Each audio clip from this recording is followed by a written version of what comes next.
خب من پستو تا 1-2 ساعت دیگه آماده میکنم میذارمش. شما هم برای تمام دوست آشناتون بفرستید. آبجی دست درست، فقط اگه میشه ما رو بیخبر نذار، میدونی که استرس داریم، کلی نگرانیم. آبجی تنها امید ما اینه که چند روز دیگه که در این خونه رو میزنی بهمون بگی تمام پول دیگه جمع شد و میلادم هم آزاد شده، یا امید به خونه زندگی میکنه. امیدش به خدا. امیدوارم که هر چه زودتر خنده و شادی به این خونه برگرده.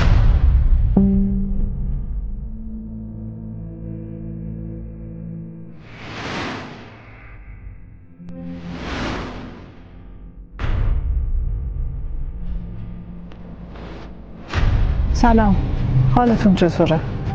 مامان خوبه؟ والا آبجی حال روزمون که اگه رخسار خبر از سر درون میدن. خبر چی برامون؟ خبر که حقیقتا خبرای خوبی ندارم. شما چطور؟ شما خودتون نتونستید کاری بکنید؟ ما که خودمون کاری از دستمون بر نمیاد. ما سر و تای زندگیمون جمع کنیم با خونه‌ای که بابامون داده رو هم 3 تومن نمیشه. خودتون که میدونید مردم اوضاع درستی ندارن این روزا. ما هم کلی تلاش کردیم ولی فقط تونستیم 2 میلیارد و 500 جمع کنیم. و چند روز بیشتر هم زمان نمونده برام. با این اوصاف 3 تومن که خودمون داریم آبجی، 2.5 هم که شما میگید جمع کردی، تهش هم بتره کنیم 500 تومن دیگه جمع کنیم میشه 6 تومن. هنوز 14 تومن دیگه کم داریم. اینجوری نمیشه. حالا ناامید نباشید، ما با هنوز 4-5 روز زمان داریم. امیدش به خدا. تمام تلاشمون رو میکنیم. من که این روزا دارم دیق میکنم، هیچی از حال من خبر نداره. تو رو خدا تمام تلاشتون رو بکنید. شما ادامه بدید به پول جمع کردن، ما هم هر جا بتونیم بالاخره این ور اونور تلاش میکنیم. ان این پول جمع شه، داش میلاد ما هم آزاد شه. حق داری عزیزم حالت بد باشه، ولی من سعی میکنم امروز یه پست دیگه بذارم، بعد خبرش رو بدم. فعلا با اجازه.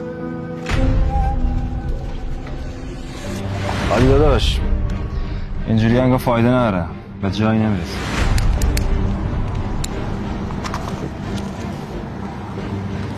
خب تو راه بهتری سراغ داری؟ چیکار میشه بکنی؟ میدونم بدت میاد ولی چاره‌ای نداریم جز کاری که باید نکنیم و بکنیم. نه آبرام، نه اصلا به این موضوع فکر نکن داشت. ما اگه این کارو بکنیم دیگه پدرمون کمر راست نمیکنه. میخوای همینجوری ننمون رو دق بدیم سکته کنه؟ داخل نوکرتم میگی چیکار کنیم؟ وایسی میلادو بکشم بالا چون موقع دیگه ننمون نتونه کمر راست کنه. پس قسممون چی؟ ما قسم خوردیم. شنیدی میگن شکم گرسنه بیرون نره، خونه‌ای هم که توش پول نیست مثل اهل خونه قسم نره. پس ما این کارو میکنیم، چه بیای چه نیای، تنها میرم. آبرام داشی، آبرام